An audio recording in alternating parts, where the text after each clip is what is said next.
Formula One's driver market may seem calm, but beneath the surface, a high-stakes game of chess is unfolding. Every move, every whisper in the paddock, is part of a much larger plan. While the 2026 grid is beginning to take shape, the real battle isn't about next year. It's about what comes after. 2026 marks the dawn of a new Formula One.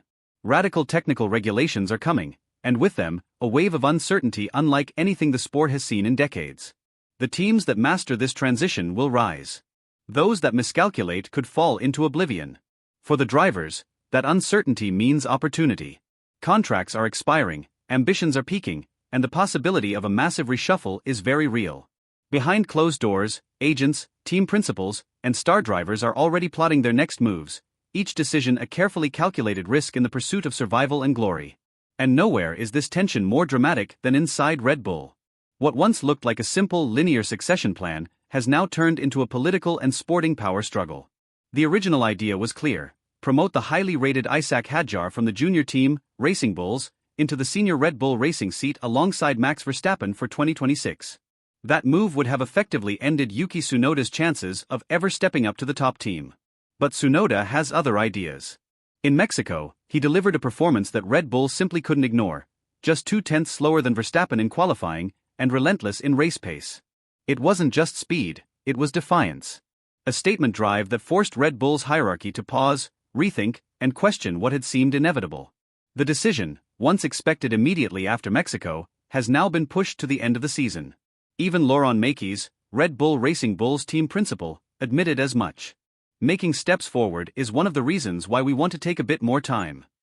Behind those carefully chosen words lies the truth: Red Bull is cautious, scarred by its own missteps.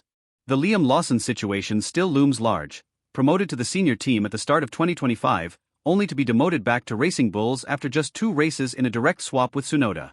Now, Red Bull faces the same dilemma once again, only this time, the stakes are even higher. The next decision won't just shape a driver's career, it could redefine Red Bull's future. That kind of instability is exactly what Red Bull wants to avoid. The optics of their previous decisions were disastrous, and the organization knows it cannot afford another embarrassing reversal. Every move now must be precise, calculated, and politically flawless. But that leaves them trapped between 2 risky options. If Red Bull follows through with its original plan and promotes Isaac Hadjar, then Yuki Tsunoda will almost certainly be looking for a new home. The most realistic destination? IndyCar, specifically with Dale Coyne Racing, a team that already shares strong ties with Honda, making the move a natural fit. Tsunoda has even tested an IndyCar in the past, fueling speculation that a transatlantic switch could be on the cards. Such a move would open a coveted seat at Racing Bulls, paving the way for another young sensation, Arvid Lindblad, to step up alongside Liam Lawson. Lindblad's rise through the junior ranks has been nothing short of spectacular. At just 17, he's already being hailed as one of the most complete prospects in the Red Bull Academy. But there's another possible future, one where Tsunoda's late-season resurgence changes everything.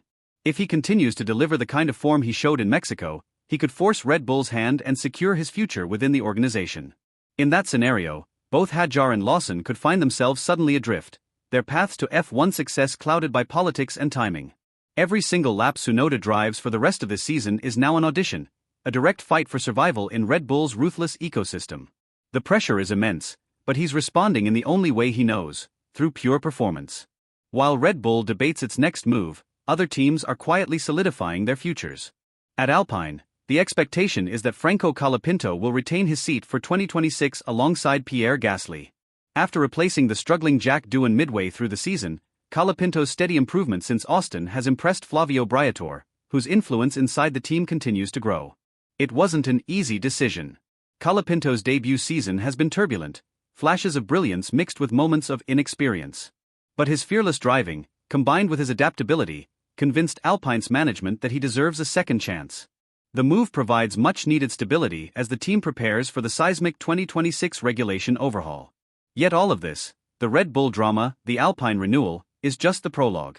Because what's coming in 2026 is nothing short of a reset for the entire sport. And no one is watching this more closely than Charles Leclerc. On paper, Leclerc's future with Ferrari looks secure. He signed a new deal in early 2024. But insiders know that the length and structure of that contract are deliberately vague. It's widely believed to include exit clauses that could free him at the end of 2026. Leclerc's frustration has been building. He's called the current Ferrari unpredictable and admitted publicly that victories are out of reach. For a driver in his prime, this is an intolerable situation. He's not interested in potential, he wants results. Behind the scenes, his management is already laying the groundwork for an escape route. The most logical destination? Aston Martin. With a works Honda engine deal beginning in 2026, Aston Martin is entering a new era. The team is expanding its factory, recruiting elite engineers, and making bold investments. And if Fernando Alonso, who will be in his mid-40s, decides to call time on his career, Leclerc would be the perfect heir to carry the project forward. It's a move that makes sense for everyone, strategically, commercially, and emotionally. Another possible landing spot is Mercedes. With Lewis Hamilton gone, the team is searching for its next marquee superstar. If George Russell doesn't deliver in 2026, Leclerc's name will be at the top of Toto Wolff's list. Mercedes has always chased excellence, and Leclerc fits that image perfectly. But the rumor that truly captures imaginations across the paddock is the impossible one. Max Verstappen to Mercedes. It sounds far-fetched, but it isn't completely out of the question. Verstappen's contract with Red Bull runs through 2028, yet it contains performance clauses, escape hatches that could be triggered if Red Bull's 2026 car fails to deliver. And if that happens, the unthinkable could suddenly become reality. Mercedes and Toto Wolff have never been subtle about their long-term ambition. They want Max Verstappen. The idea of bringing the Dutch phenomenon into the Silver Arrows camp has lingered for years, and every move Mercedes has made with its driver lineup has kept that door deliberately open.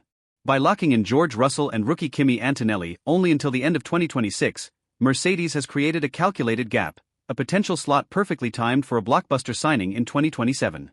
And if that signing were Max Verstappen, it would be the most sensational transfer in modern Formula One history.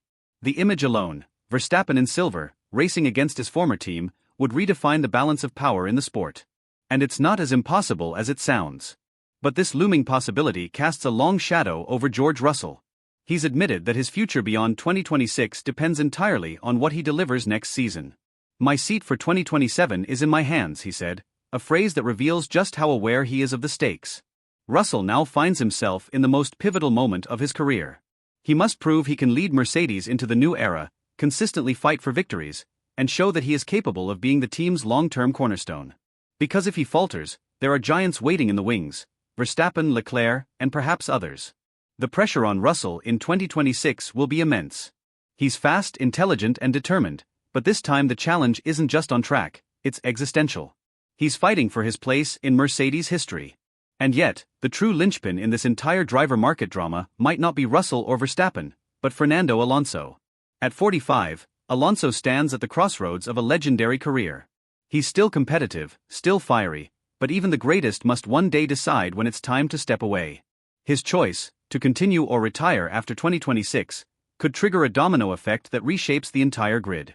If Alonso does retire, the Aston Martin seat instantly becomes the most coveted spot in Formula One, sparking a chain reaction across the paddock. That chain leads directly to Ferrari, where the succession plan is already in motion. The future of Ferrari has a name: Oliver Bearman. The young Brit has been nothing short of exceptional during his loan spell with Haas, even delivering a stunning fourth-place finish in Mexico, the team's best result since 2018. He's consistently outperformed his veteran teammate Esteban Ocon, speaks fluent Italian, and carries the bloodline of the Ferrari Driver Academy. With Lewis Hamilton's contract expiring at the end of 2026, the timing is perfect.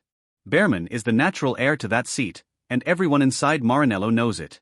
As Martin Brundle famously said, the moment there's a seat at Ferrari, for whatever reason, Bearman should be in it. It's not a matter of if, but when.